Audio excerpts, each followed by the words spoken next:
Hello guys, welcome to amulskitchendiaries. So இன்னைக்கு நம்ம சேனல்ல டீ கடை வாழைக்காய் பஜ்ஜி எப்படி செய்யலாம் அப்படின்றத பார்க்கலாம். ரெசிபி பார்க்கறதுக்கு முன்னாடி நம்ம சேனலை சப்ஸ்கிரைப் பண்ணாமல் இருந்தீங்கன்னா ப்ளீஸ் சப்ஸ்கிரைப் பண்ணி நோட்டிஃபிகேஷனும் ஆல் கொடுத்துக்கோங்க. ஸோ இப்போது நான் வந்து 1 கப் அளவுக்கு கடலை மாவு எடுத்திருக்கேன். கடலை மாவு தான் பேஸ் இன்க்ரீடியண்ட், சரிங்களா? 1 கப்பு கடலை மாவு எடுத்தேன்னா அதுக்கு நான் 2லேருந்து 3 ஸ்பூன் அளவுக்கு ரைஸ் ஃப்ளோர் எடுத்திருக்கேன். இப்போது 1/4 ஸ்பூனுக்கும் கம்மியாக பெருங்காயத்தூள் போட்டுக்கிறேன். பெருங்காயம் தூளாக போட்டுக்கோங்க. இதுக்கு காரத்துக்கு வந்து காஷ்மீரி சில்லி பவுடர் வந்து 1 ஸ்பூன் போட்டுக்கேன். உங்ககிட்ட அப்படி இல்லைன்னா நீங்கள் நார்மலான சில்லி பவுடரே நீங்கள் போட்டுக்கோங்க. சால்ட் தேவையான அளவுக்கு. இஞ்சி பூண்டு பேஸ்ட் வந்து 1 ஸ்பூன் போட்டிருக்கேன். 1/4 ஸ்பூனுக்கும் கம்மியாக பேக்கிங் சோடா ஆட் பண்ணியிருக்கேன். இப்போ இதை நல்லா மிக்ஸ் பண்ணிக்கோங்க. இப்போ இந்த பேட்டருக்கு கொஞ்சம் கொஞ்சமாக தண்ணி விட்டு நான் இதை மிக்ஸ் பண்ணிக்கிறேன். கட்டி எதுவும் இல்லாமல், சின்ன சின்ன உருண்டை எதுவுமே இல்லாமல் நல்லா திக்கான கன்சிஸ்டன்சி வர அளவுக்கு நல்லா கலந்து விட்டுக்கோங்க. பாருங்கள், இந்த கன்சிஸ்டன்சியில் இருக்கணும்.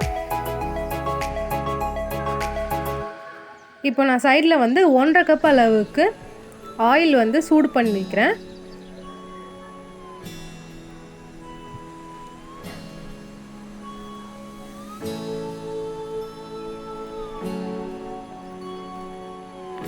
என்ன ஐட்டம் நீங்கள் ஃப்ரை பண்ணாலும் சரி, ஸ்டவ்வை வந்து மீடியம் ஃப்ளேம்லேயே வச்சு மெயின்டைன் பண்ணுங்கள்.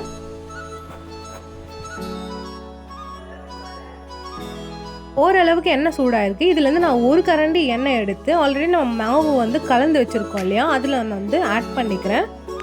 ஆட் பண்ணி நல்லா கலந்து விட்டுக்கோங்க.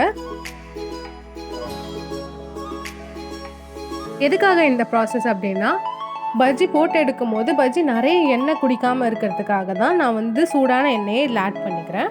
நல்லா கலந்து விட்டுக்கோங்க. இப்போ ஒரு வாழைக்காய் பீஸாக போட்டு நம்ம பஜ்ஜி பொரிச்சு எடுத்துக்கலாம்.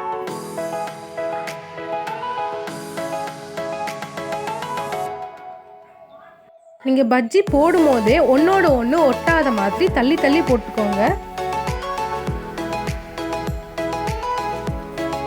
எந்த பாத்திரம் யூஸ் பண்ணாலும் சரி, நல்லா அகலமான பாத்திரமாக எடுத்துக்கோங்க.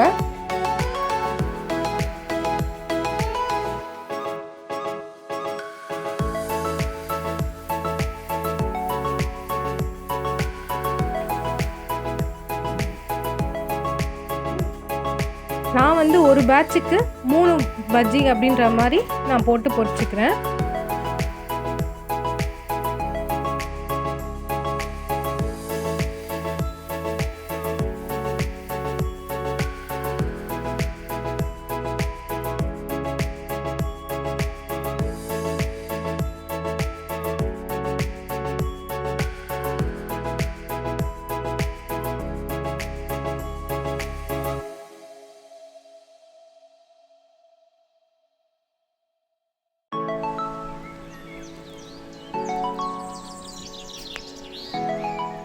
ரெண்டு சைடுமே நல்லா ஃப்ரை ஆகிடுச்சு. ஸோ இப்போ நான் தனியாக எடுத்துக்கிறேன். இதை அடுத்த பேட்சும் இந்த மாதிரி சேம் ப்ராசஸில் போட்டு எடுத்துக்கலாம். ஒன்றோட ஒன்று ஒட்டாத மாதிரி தனித்தனியாக போட்டு எடுத்துக்கோங்க.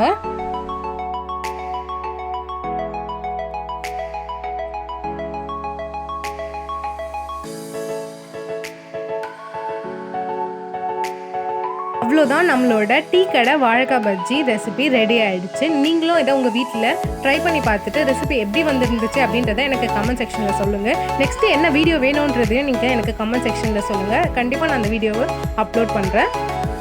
ஸோ வீடியோ பிடிச்சிருந்தால் லைக் பண்ணுங்கள், ஃப்ரெண்ட்ஸ் அண்ட் ஃபேமிலிஸ்க்கு ஷேர் பண்ணுங்கள். இதுவரை நம்மளோட சேனலை சப்ஸ்கிரைப் பண்ணாமல் இருந்தீங்கன்னா ப்ளீஸ் சேனலை சப்ஸ்கிரைப் பண்ணிக்கோங்க. மறக்காமல் நோட்டிஃபிகேஷன் ஆல் கொடுத்துக்கோங்க. இவ்வளோ நேரம் நம்மளோட வீடியோவை பொறுமையாக பார்த்ததுக்கு ரொம்ப தேங்க்ஸ். நெக்ஸ்ட் வீடியோவில் பார்க்கலாம். பாய்.